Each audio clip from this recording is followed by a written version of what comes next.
Article 370 हटाए जाने से बौखलाए पाकिस्तान ने एक बार फिर आतंकियों की घुसपैठ की साजिश रची। न्यूज 18 को मिली एक्सक्लूसिव जानकारी के मुताबिक पाकिस्तान अपनी बैट यानी बॉर्डर एक्शन टीम की आड़ में आतंकियों की घुसपैठ करवाने की फिराक में है और इसके लिए सीमा पार बुलेट प्रूफ गाड़ियों में बैट के जवानों की तैनाती की गई है ताकि भारतीय फौज की गोलियों भी उन्हें निशाना न बना सके। आतंकियों की घुसपैठ के लिए पाकिस्तान ने सीमा पर बैट के जवानों की तादाद भी बढ़ा दी। जिन इलाकों में आमतौर पर 5-6 बैट के जवान होते थे, अब वहां करीब 50 से 60 जवान तैनात किए गए। मध्य प्रदेश के इंदौर में ट्रैफिक जैम में फंसे मंत्री जीतू पटवारी को खुद सड़क पर उतरकर जैम खुलवाना पड़ा। वहां भारी बारिश के बाद एक चौराहे पर लंबा जैम लग गया था,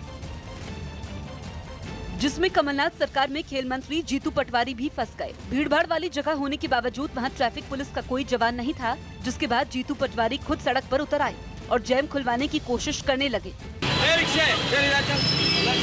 मंत्री जीतू पटवारी अपने स्टाफ के साथ काफी देर तक ट्रैफिक संभालते रहे। मंत्री को ट्रैफिक संभालता देख लोगों ने भी उनका साथ दिया और धीरे धीरे जैम खुलने लगा। इस बीच मंत्री और उनका स्टाफ पुलिस अधिकारियों को लगातार फोन करते रहे, लेकिन अफसरों ने उनका फोन ही नहीं उठाया। हालांकि काफी कोशिशों के बाद उनकी एक पुलिस अधिकारी से फोन पर बात हुई। पूरा जाम है, सब दूर कोई ट्रैफिक का हवलदार है, लाइट चालू है। लेकिन उनके निर्देश के बाद भी वहां काफी देर तक कोई पुलिस वाला नहीं पहुंचा। मध्य प्रदेश में भारी बारिश की वजह से बड़े पैमाने पर सोयाबीन की फसल को नुकसान होने का अनुमान है। राज्य में अब तक औसत से 40% ज्यादा बारिश हो चुकी है। खेतों में पानी भरने से सोयाबीन की फसल में कीड़े लगने शुरू हो गए हैं और अनुमान है कि मध्य प्रदेश में बड़े पैमाने पर सोयाबीन की फसल को नुकसान पहुंचा है। भोपाल और उसके आसपास के जिलों में ये नुकसान और भी ज्यादा है। किसानों को तो ये चिंता खाई जा रही है कि उन्होंने खेती के लिए जो कर्जा लिया था वो कैसे चुकाएंगे। अगर कुछ कर्जा है तो कहाँ से भरेंगे, कहाँ से बिजली बिल भरेंगे, कहाँ से खाद लाएंगे, कहाँ से बीज लाएंगे। सोयाबीन होता तो करता था, अब तो कुछ आधार ही नहीं बचा हमारे पास। मध्य प्रदेश में इस साल इतनी बारिश हुई जितनी पिछले 2 साल में भी नहीं हुई थी। ज्यादा बारिश की वजह से खेतों में लगी सोयाबीन की फसल पीली पड़ने लगी। फसल पीली तब पड़ती है जब ज्यादा पानी की वजह से सड़ने लग जाए। पानी भर जाने से सोयाबीन की फसल खराब हो गई है।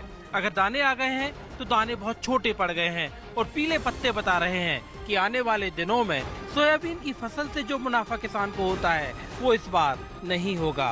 सरकार के मुताबिक इस साल 55 लाख हेक्टेयर में सोयाबीन की बुआई की गई थी, लेकिन अब उसे भी भारी नुकसान की आशंका है। ये किसानों की सरकार है, किसानों के प्रति संवेदनशील सरकार है और इस संकट की घड़ी में जो है हमारी सरकार किसानों के साथ में खड़ी हुई है। सोयाबीन की फसल को नुकसान पहुंचने से सरकार की मुश्किलें बढ़ने वाली हैं, क्योंकि फसल बर्बाद होने के बाद किसानों ने मुआवजे की मांग उठानी शुरू कर दी है। दिल्ली में एक ट्रक का 1 लाख